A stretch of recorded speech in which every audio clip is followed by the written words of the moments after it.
Good morning, good afternoon, and good evening. And thank you for joining me on JEDI.TAX Online. Today is May 29th, 2022, Memorial Day weekend, ladies and gentlemen.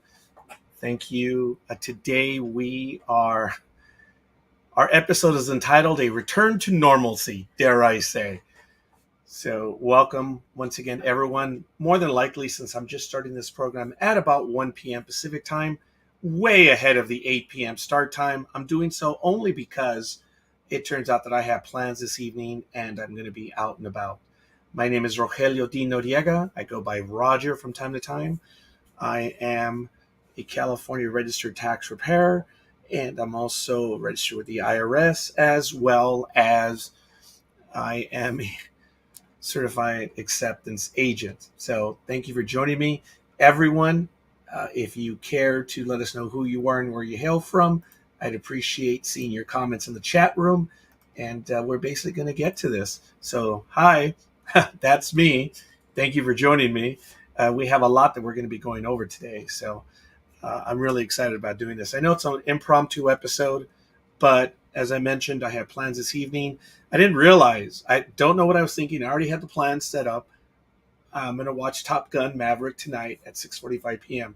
And it's going to bleed into the 8 p.m. start time. So I'm just going to go ahead and get started now. This is the first JEDI.TAX episode of 2022, and it's going to be a return to normalcy, as I say. So once again, thank you for joining. And whoa, hey, there it is. I actually got it to go this time. So that's our episode. And we're going to be talking about several things, but I want to talk about, and there are the legal disclaimers. It's the Selena rule, ladies and gentlemen. So just bear with me. You know what it is. We are not rendering advice. That's what we're not doing here. We're sharing stuff with you. And that's what we love doing because we like doing that. And in addition to sharing, hi, Aisha from across the pond. Thank you for joining me. And yes, guess who? Guess who indeed? Look, you're not our client. We're not providing advice, but we are giving you information. So you do need to understand that. You can take a look at it. That's our disclaimer. So there is no, client professional relationship here. So once again, thank you for joining us. We always have to get the Selena rule in there. So everyone, please let me know. We ask you to click on our YouTube site. If you go ahead and subscribe, hit like, we're going to have a raffle. Oh, I should have done a little slide for that describing the raffle. So it's going to be a Starbucks card or something along those lines. It's like a $5 card. So if you find us on YouTube, please, we ask you to subscribe and we ask you to like the episode. But anyway, again, thank you for watching. The Selena rule, it's there. But we're going to go ahead and continue. What we're going to be talking about is, as I mentioned, a return to normalcy. The great American nightmare of COVID-19 is coming to an end. It looks like it. I'm hoping it's ending. I was going to call it the great American nightmare because it basically started in February of 2020 and ended in April of 18th. Of course, the world revolves around me, and I am talking about taxes. But what we're going to be talking about today, of course, is the next deadline. If you haven't filed your return yet, you have to get it in by October 15th. If you requested an extension, it is still due by October 15th for the 2021 tax year. Remember, and this is going to be the theme today, if you owe monies, change your withholding. Or you can do as I suggest here. Whoop, sorry. There we go. Jumped ahead. You have to make estimated tax payments.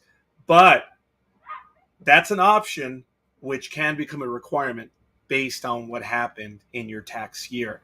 So we'll talk about that in a moment. And of course, there's new updated information on the federal website. If you want to check your refund for prior year returns that you hadn't filed or have filed and you just don't have an update, you can actually check the status online now, which is kind of neat. And we'll get to that in the end. But really, the most important thing is talking about estimated tax payments because that is pretty bad news. But this is from the IRS right here. Aisha says, I was watching the film Cuckoo, but had to answer some Star Trek writing things, and guess who I suddenly spotted on Facebook Live? Thank you, Aisha. Yes. Everyone else, let me know who you are and where you hail from. If you are on my personal page, Roger Noriega, I am unable to see your comments. So head on over here to either the YouTube page and or ndbmedia.net. Or, well, actually, we're working on the website, ndbmedia.net. But we're on Facebook. Everything that we do is on Facebook. So it's facebook.com/ndbmedia. And that's how we can see your comments. So, estimated tax payment is the method used to pay tax on income that isn't subject to withholding. For example, earnings from self-employment, interest, dividends, rents, alimony, etc. In addition, if you don't elect voluntary withholding, you should make estimated tax payments on other taxable income, such as unemployment compensation and the taxable part of your Social Security benefits. What they're saying is if you receive alimony, there's no way to have withholding. Okay, so if you receive other types of earnings, generally, or dividends, stuff like that, there's really no way to have withholdings taken out. So you would have to pay estimated tax payments. If you don't, and we'll get to that shortly, you'll see what the ramifications can be. But who must make estimated tax payments? Well, anyone who is a U.S. citizen or resident alien, residents of Puerto Rico, the U.S. Virgin Islands, Guam, the Commonwealth of the Northern Mariana Islands, and American Samoa, and of course, non-resident aliens. They have to use the 1040 ESNR. Everyone else has to use the 1040 ES. Yes, let's make it complicated. So, the general rule is really simple. In most cases, you must pay estimated tax for 2022, and that would be the year that we're in now. So this is kind of like if you're not paying it now, this is the way you would have had to pay estimated tax payments.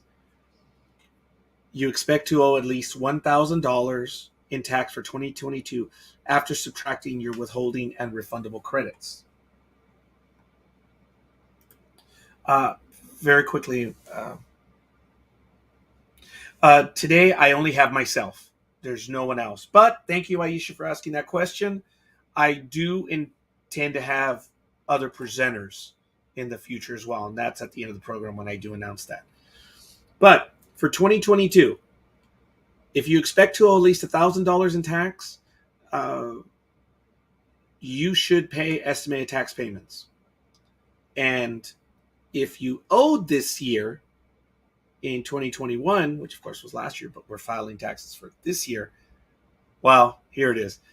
Under Rule 2, you expect your withholding and refundable credits to be less than the smaller of A, 90% of the tax to be shown in your 22 return, or B, 100% of the tax shown on your 2021 tax return. Your 2021 tax return, of course, must cover all 12 months. So, if you have to pay, there are 4 payments. And the due dates, of course, the first one would be April 18th. So think, if you filed on April 18th, that was your first payment also for next year. So think about that. If you owed money in 2021, and you expect to owe money in 2022, your first payment is already due on the 18th. Your second payment is June 15th. Your third payment is September 15th. And your fourth payment is January 17th. But there's a caveat to the January 17th payment.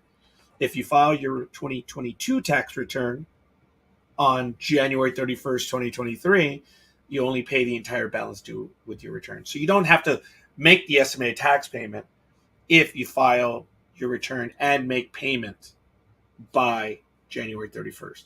Now, cool? Another way for the IRS to do or to get your money. Remember, the system is pay as you go, folks. That's the way it is. So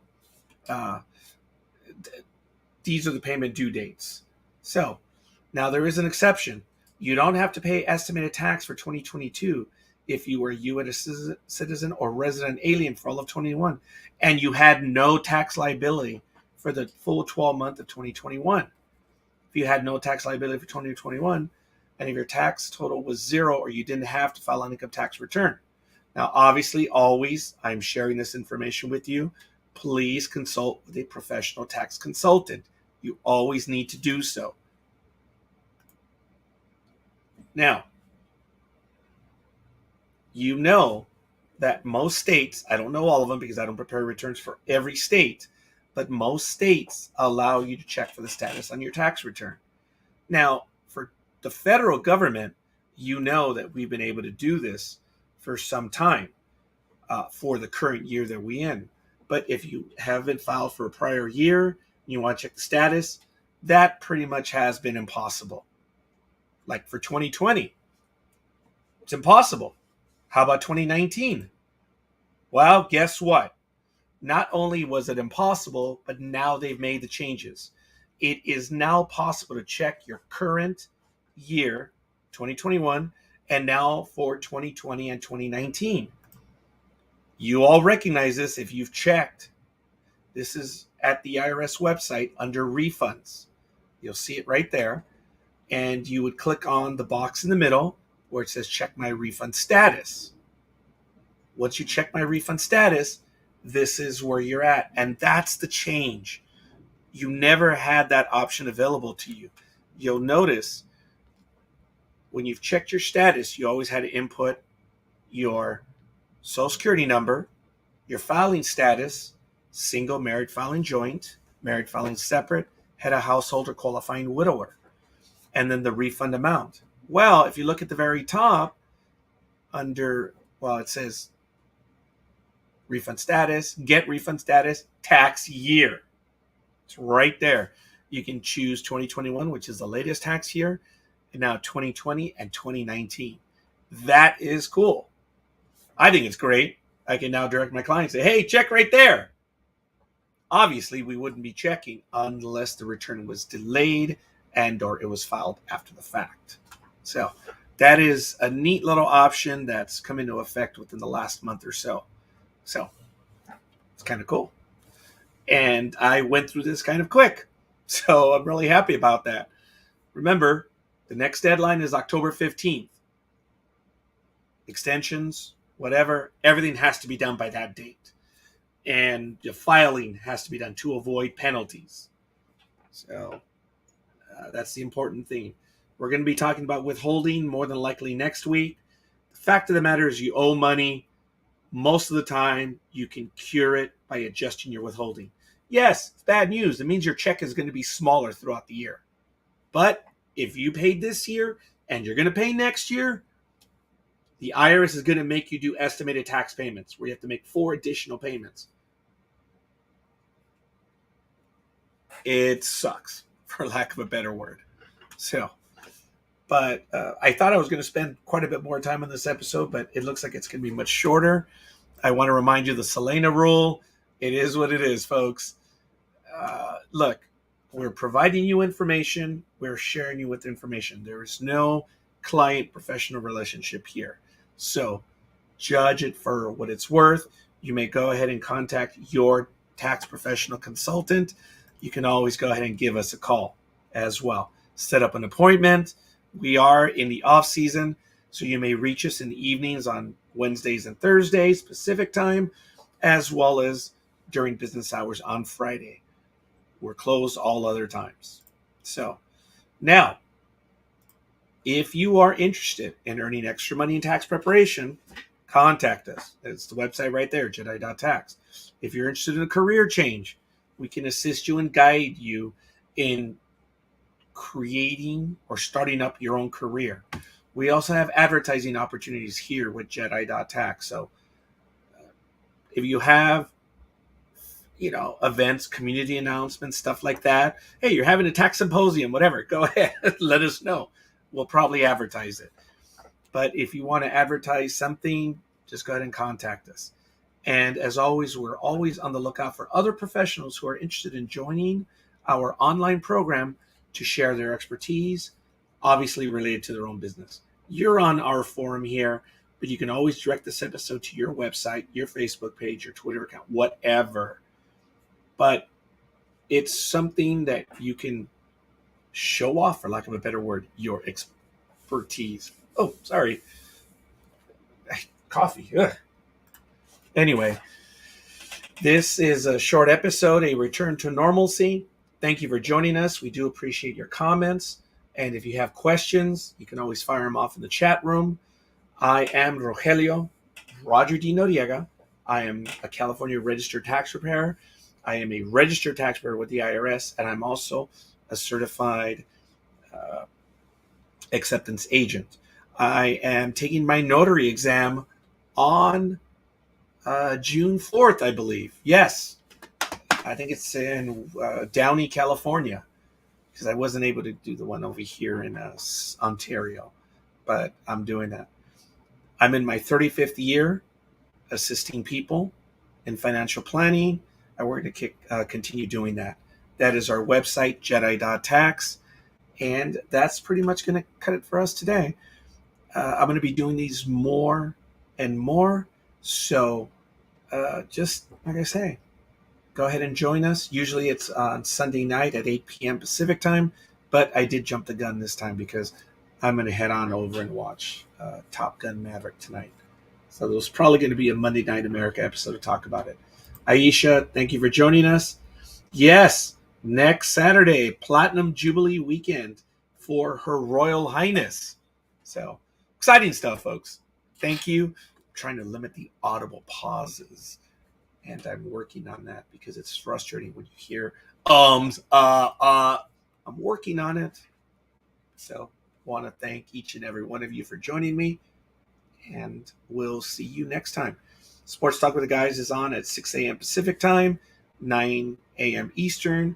And as I mentioned, I'm expecting a Monday Night America episode where I'm probably be talking quite a bit of the Star Trek stuff, a little bit of Star Wars, Obi-Wan, and Top Gun Maverick. So it's going to be an entertainment episode. So stay tuned. We'll see you guys on the other side. And thank you once again. Peace.